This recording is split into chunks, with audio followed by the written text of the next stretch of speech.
and chicken farmer. New chicken farmer, the kids love them. All right, guys, I'm Kelvin Mack with MackWP Marketing. Thank you for the introduction, and thank you everyone for being here. Now, as our world starts to open back up, and hopefully you don't have any big resurgence with Delta, we're networking again. Live events are happening. How do we network properly, and how do we help out one another along the way? Now, my style of speaking, because these are my talking points, I'll go off this a lot and just run with it. So I hope you all enjoy it. I hope I do okay. So today we're going to discuss who is Kelvin Mack, MackWP, and why are we able to discuss networking to begin with. Transactional versus transformational relationships. You have to give to get. Proper effective networking, virtual networking, and how to help one another. So who is MackWP Marketing? We're your partner in content marketing.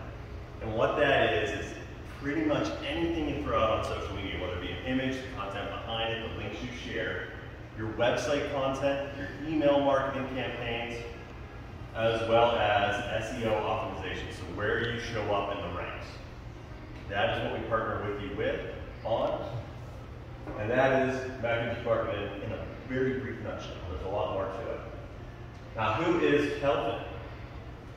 Now, I have been networking with organizations such as Chambers of Commerce, BNI, AM Spirit, and several more since about 2013 when I first moved to Florida. Now, approaching the end of 2018, I made the transition from corporate America to the chamber world, accepting the role as marketing director with the Central Pinellas Chamber of Commerce. And that is down in St. Pete, Tampa area, if you're familiar with Florida. And from there on, network became a big part of my day-to-day business. Whether we're out there meeting new businesses in the community, putting together networking events for the chamber, as well as networking with our current members all the time. And even when you're not in a networking organization, you are networking just about all the time, right? You're here today, you're trying to get out there and network with potential clients, potential referral partners, things along those lines. So that is why we're able to talk about networking, because of the big focus of our day-to-day. So we're going to start with relationships. Transactional versus transformation. So transactional is born out of necessity. So basically these people need you. And the people that are engaging in transactional relationships are ones with the goal of gaining as much as they possibly can by giving as little as they can. As little effort is in it for them. So these relationships are short-sighted and all about you and what you can get opposed to what you can give. Transformational relationships, on the other end, are born out of desire. You want to work with these people, you want to partner with these people, you want to help these people. So in transformational relationships, you go in with no expectations other than to give. Transformational relationships should and will transform you in some way, shape, or form. Even though you are not the primary focus. You may build a friendship, a professional connection, a referral partner, an advocate, and maybe even a customer. Now, out of those, what do you think is most important to you? Relationship. I venture out to say, why not all? Most of my clients I am friends with, we have a professional connection, we're looking to help each other grow our organizations. They're an advocate for me, I'm an advocate for them. Sometimes I'm a customer, sometimes they're a customer, sometimes neither of us are customers. It's all about building trust. Now, a lot of this is going to sound pretty obvious, but you have to listen. So you got to make it a point to actively and truly listen while you are networking. Let the other person speak. Figure out who they are. What do they solve? What is a good lead for them? Who is a good referral partner? And what value can you bring to them? And you go in that with no expectations. Be honest. Now, honestly, this is a solid tip for all aspects of life.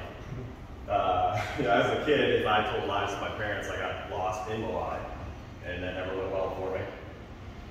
But nothing kills trust faster than getting caught in a lie, not being honest with somebody you're working with. Now, if you're working with somebody and they lie to you, do you have that trust with them? regardless of what the lie is. Now, sure, in some circumstances, there's extenuating circumstances that you understand once they explain it to you, but still, that trust isn't quite there. So be honest.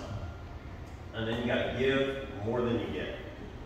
And you can look at this selfishly, because when you go in with just the expectation of giving, it's got to pay you tenfold. It's about giving. How can you help? What introductions can you make? Who may you refer? When you can give, you will get. Now for some feet on the ground tips for networking. Now, many of you network all the time, so I'm sure you know a lot of this, but be a business card master. Business cards are still very important, as we've been handing them out here.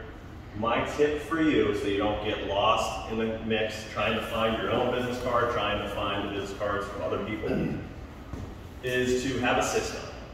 Now, a simple system I use is my cards on the right, other people's cards on the left. Just a way for me to keep it. You don't want them to lose your card, so don't lose theirs.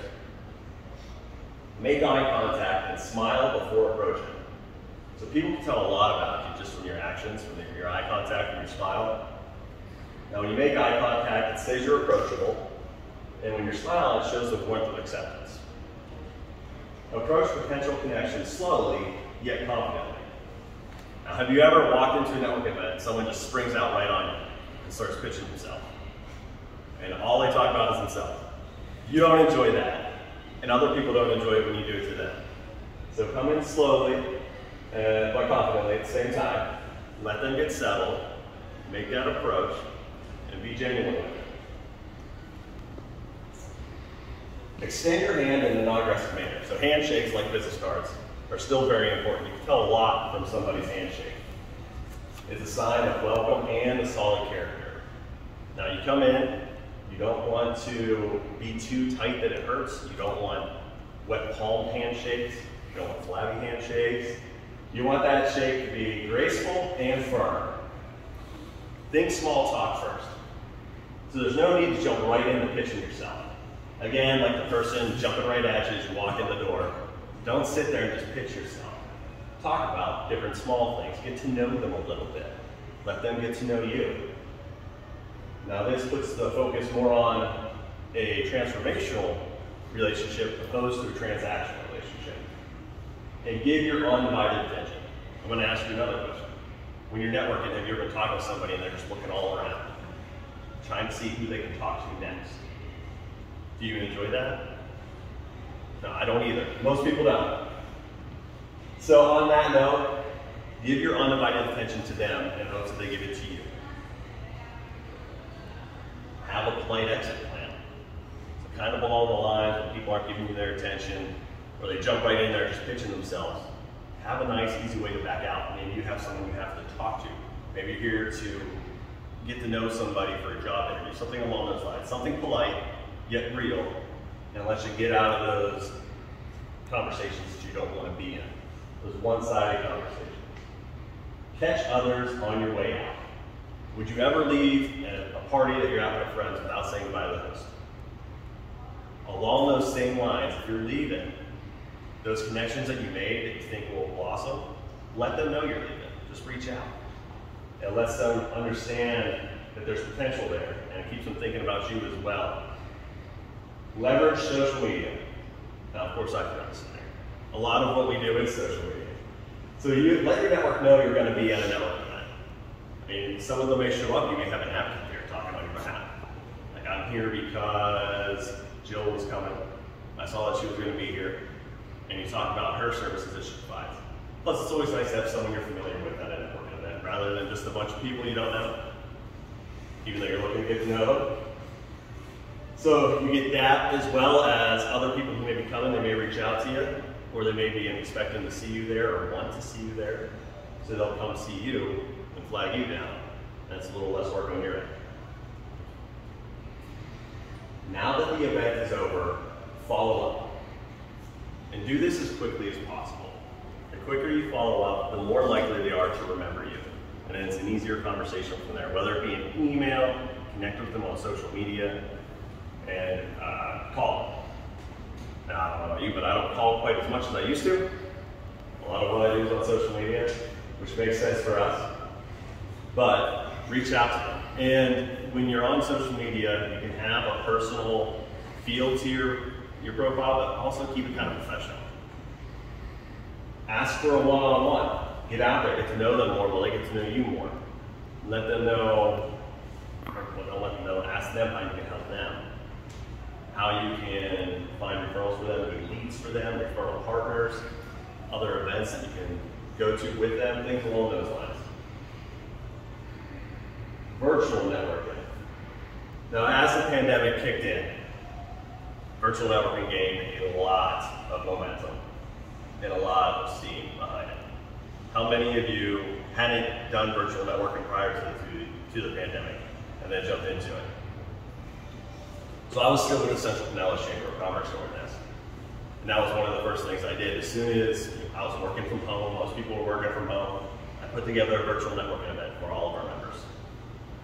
Just to get out there, well, not get out there, stay in, but make that connection at the same time. Now, in my personal opinion, nothing beats in person. You can read nonverbal cues, get a better feel for people, in my opinion. But virtual does have its place, and it's extremely convenient. So, networking events now that are going to a hybrid solution, they offer the convenience of people who aren't members to just jump on Zoom or whatever video conferencing software they're using to join that meeting to get a good feel for it, as well as if you want to be there in person, you can be there. So, use virtual networking properly. Some simple etiquette for virtual networking. Don't take virtual calls from your bedroom. The bedroom is too intimate. You don't want people seeing your bed, your pillows, your headboard, anything like that. If you do have to take one from your bedroom, throw up a virtual background. But be cognizant of what's around you. Because if that's not my bedroom, but I take calls from my living room, but if I throw up a virtual background, my couch comes into play still. And then it looks really weird. So I just have to keep it all clean and neat looking. Not quite as intimate as the bedroom, but still. Have a working camera and test your equipment beforehand. So you're virtually networking. Still, seeing someone's face is so much better than seeing that blank avatar and hearing their voice. You're able to make more of a connection and kind of see their reactions to different things that are said. Know what they look like, so if you're out in person, you can meet them. On that note, since I moved back to Florida, or from Florida, this is my first in-person event. So there's a lot of people I've seen virtually who I know, and I can make that connection now. Michelle, I saw you this morning. Thank you for joining us. And now I know you in person as well. I can see you out here and recognize you. So use that camera and test your equipment beforehand. In case your mic doesn't work, things like that. You can get it all troubleshot before. Don't monopolize breakout rooms. So a lot of virtual network events use these breakout rooms, give you a more intimate feel, or not necessarily one-on-one, but say there's 20 people in a networking event, you do breakout rooms before. You make a lot better connection in those breakout rooms than just the general 20 room. But don't monopolize it. Let other people speak. Again, you have to give to get. Let others speak first. Again, you can look at this selfishly too. When you let others speak first, you gain a better insight on them. And then you can tailor what you say to kind of go along the lines with what they're saying. You might realize you have a solution to a need they have, or vice versa. You might make that connection, you can reach out to them first. Now, on another note for breakout rooms, take charge. And I don't mean monopolize a room, but take charge. Whenever you're in there, everyone's thinking, who speaks first? Just speak first. Reach out, ask someone what they do, let someone else speak first over on their pitch. But you reach out first and kind of take control. Gives people that leadership feeling of you, that perception that you're a leader, a natural leader, and that always conveys well. Tell jokes, say something funny, but keep it appropriate. In virtual networking, that lightens the mood and gets people more open to talking with you. Give shout outs and compliments to others on the call. If you've worked with them, know how they operate, things like that. Give those shout outs and those testimonials and things along those lines. Get everyone's name that was on the call and follow up. Now, if you are the host of the call, Michelle, I'm glad you confessed this from earlier, have people put their information in the chat, save the chat. Makes it a little more manageable. but get everyone's name. Take the time to know who they are so you can use that name. It's always better when you run into someone out there and you can use their name with them. It makes that better personal connection. The secret to effective networking, you have to give it again. You've heard me say it several times throughout this presentation. Now, if you go in with that mindset that you will give more than you get, more often than not, you're going to end up getting more than you can even imagine. People know that you're there for them, you genuinely care about them, you're trying to help them succeed. And they're more likely to try to help you succeed in return. Now, here's more on how we can help one another with social media. So, what support one another on social media looks like. Now, we promise you this one. This is one of the easiest things you can do. It's essentially no time. Now, when you have a professional connection, connect with them on social, follow their business. When they throw a post out there, engage with it, like it.